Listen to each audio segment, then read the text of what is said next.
Olá, paz do Senhor a todos, amém? Hoje eu vou ler aqui os versículos que fica no livro de Jonas. Jonas era um profeta que Deus deu uma ordem a ele, mas ele, por não querer cumprir o pedido que Jesus fez a ele fugiu, né? E o fato dele ter fugido causou muitas consequências na vida dele, até ele chegar ao ponto de entender que é a vontade de Deus que prevalece, amém? E veio a palavra do Senhor a Jonas, filho de Amiate, dizendo: Levanta-te, vai à grande cidade de Nínive e clama contra ela, porque a sua malícia subiu até mim.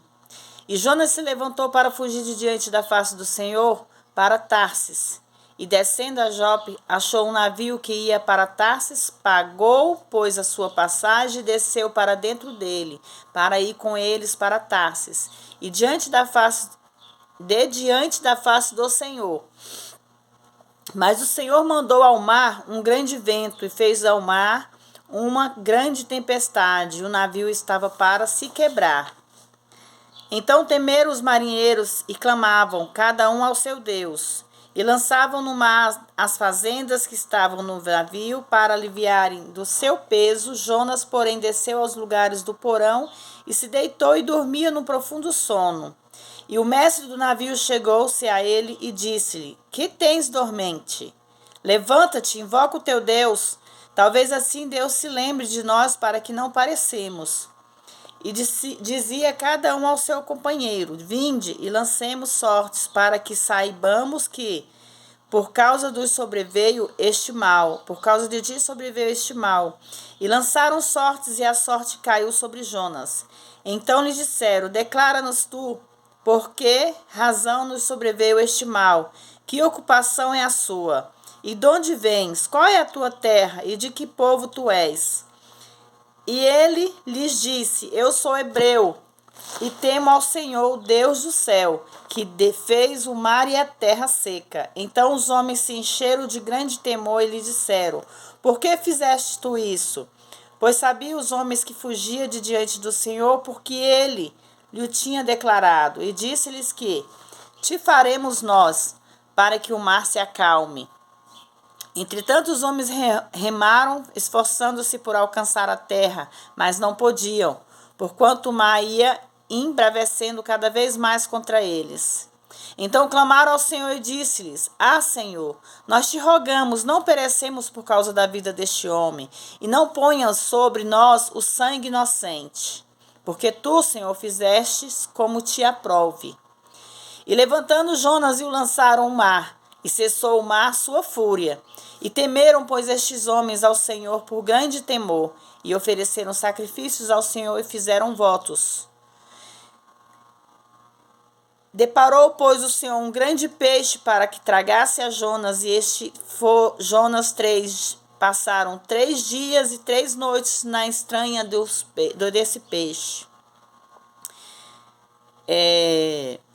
Muitas vezes, algumas pessoas perecem ao nosso lado por causa dos nossos pecados.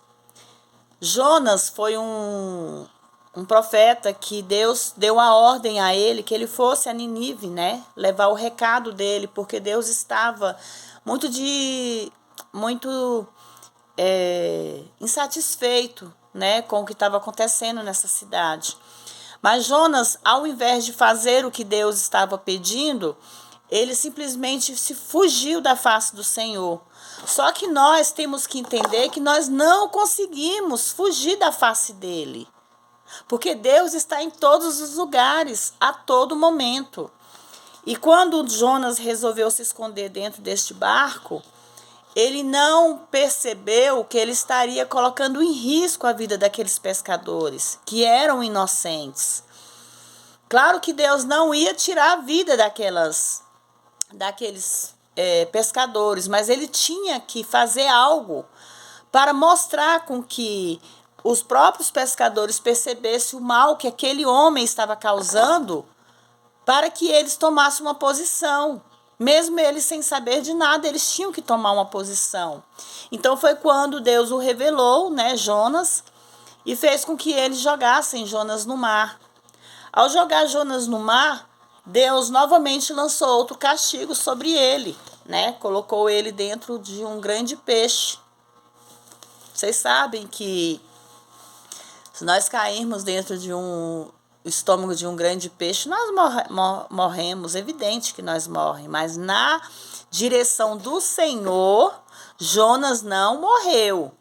Ele padeceu ali por noites e dias, até que ele percebeu o mal que ele estava fazendo para ele mesmo.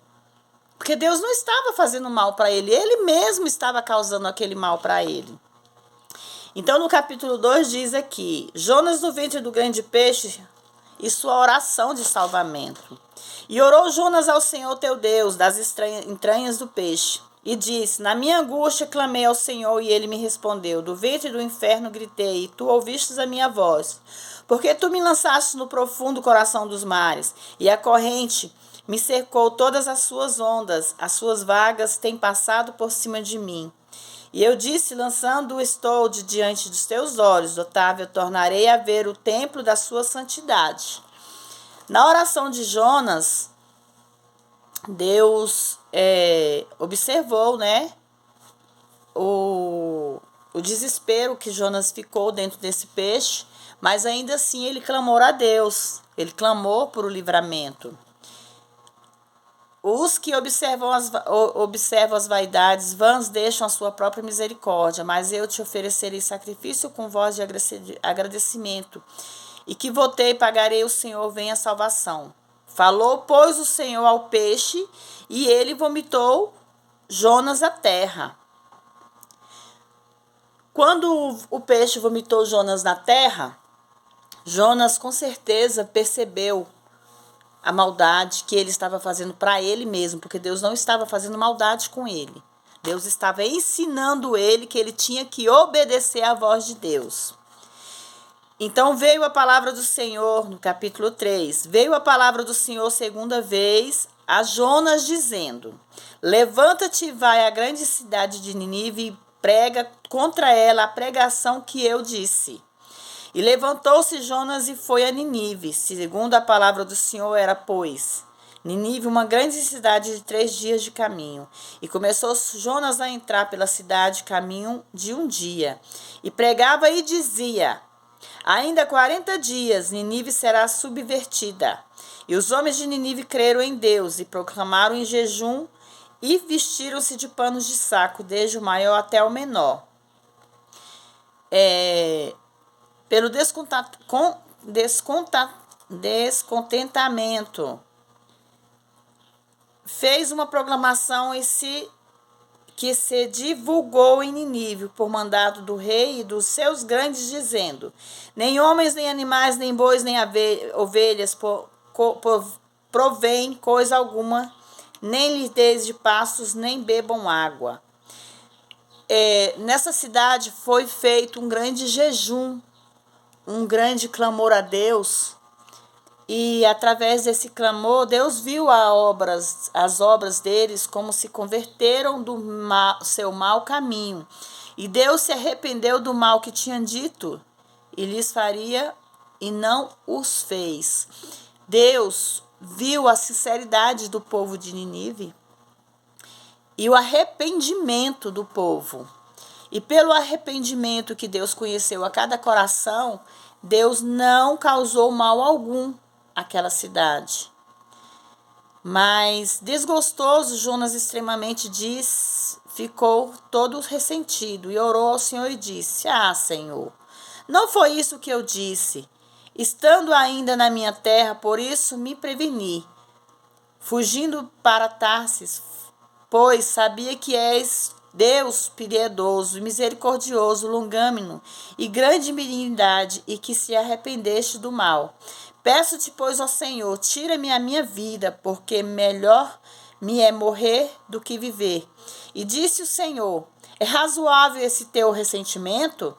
Então Jonas saiu da cidade e assentou-se ao oriente da cidade, e ali fez uma cabana e se assentou debaixo dela, à sombra, até ver o que aconteceria na cidade. E fez o Senhor Deus nascer uma abobreira que subiu por cima de Jonas para que fizesse sombra à sua cabeça, a fim de livrar o seu enfado. E Jonas se alertou em um extremo por causa da abobreira. Mas Deus enviou um bicho no dia seguinte ao subir a alva para ferir a abobreira e a secou. E aconteceu que, aparecendo o sol, Deus mandou um vento calmoso, oriental, e o sol feriu a cabeça de Jonas e ele desmaiou. E desejou com toda a sua alma morrer, dizendo: melhor é morrer do que viver. Então disse Deus a Jonas: é acaso razoável que assim te enfades por causa da abobreira? E ele disse: é justo que me enfade, a ponto de desejar a morte. E disse o Senhor: tivestes compaixão da abobreira, na qual não trabalhastes nem fizestes crescer, que em uma noite nasceu e uma noite pereceu. E não hei de ter compaixão da grande cidade de Nínive, em que estão mais de 120 mil homens, que não sabem discernir entre a sua mão direita ou a sua mão esquerda, e também muitos animais?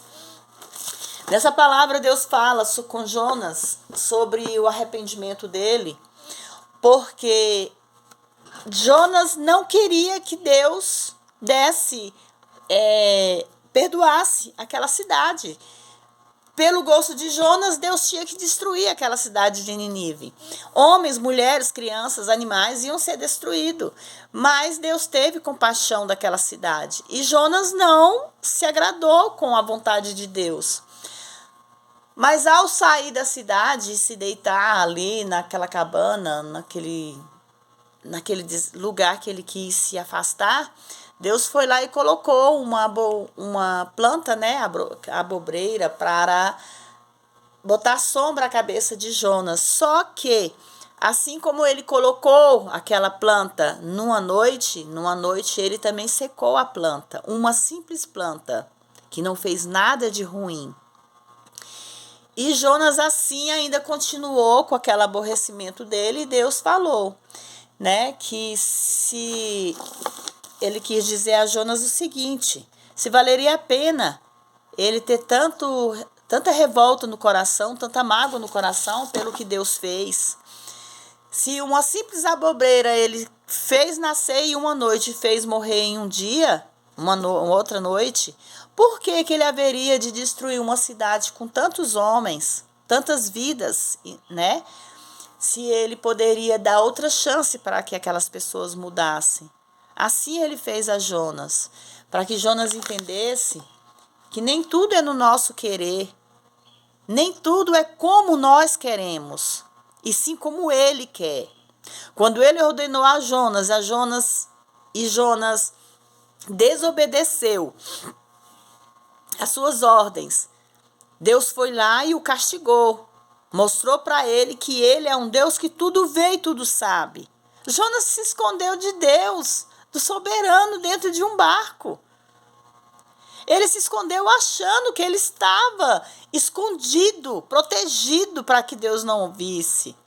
Só que nós temos que entender que Deus está sobre nós, com os olhos sobre nós a todo momento. Independente do pecado que você causar, do mal que você fizer, Deus está te olhando. Deus está te percebendo. Você pode se esconder nas maiores profundezas. Deus está lá. Deus está a todo momento observando você, vendo você, sentindo você, ouvindo você. Então, ao você pensar em fazer o mal, saiba que Deus já sabe do seu pensamento. Ao fazer o bem, Deus também já sabe do seu pensamento.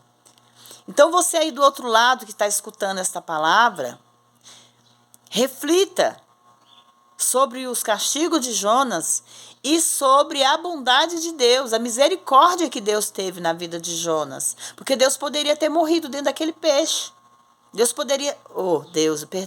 Jonas poderia ter morrido dentro daquele peixe. Deus poderia ter desistido dele. mas era uma vida que Deus estava tratando. E era através daquilo ali que Deus ia tratar Jonas. Que foi através daquilo ali que Jonas resolveu ir levar a mensagem de Deus à cidade de Nínive. Então assim somos nós. Quando Deus falar com você, que você sentir que Deus falou, você sente vontade de levar a palavra, de falar uma palavra para uma pessoa, não pense duas vezes, não, vai e faça. Porque Deus está ordenando. Quando nós não fazemos a vontade de Deus, o castigo vem sim. Ele vem para a gente sentir que Deus é quem sabe todas as coisas. Então que você possa refletir sobre essa palavra e entender que Deus tem um propósito na sua vida. Independente de ser missionário, independente de se louvar, independente de levar a palavra, de fazer a pregação, de fazer a bondade ao próximo, é a vontade de Deus. Nós temos um propósito nesse mundo. Nós não estamos aqui para vegetar. Nós estamos aqui para contar, falar das maravilhas que Deus faz em nossas vidas. Então que você possa entender que Deus tem um propósito na sua vida e tente aprender e descobrir qual é o seu propósito. Qual é o seu propósito nesse mundo? Qual é o seu propósito para as vidas? Amém? Que Deus possa te dar sabedoria, te dar discernimento e conhecimento para você entender o que você tem que fazer para Deus. Eu sou uma mera mensageira de Deus. Que Deus possa falar grandemente aos seus corações. Que Deus possa fazer vocês entender que vocês têm algo para fazer para Ele. E que vocês possam ser obedientes. Amém? Que vocês fiquem na paz. Que Deus abençoe a vida de cada um de vocês.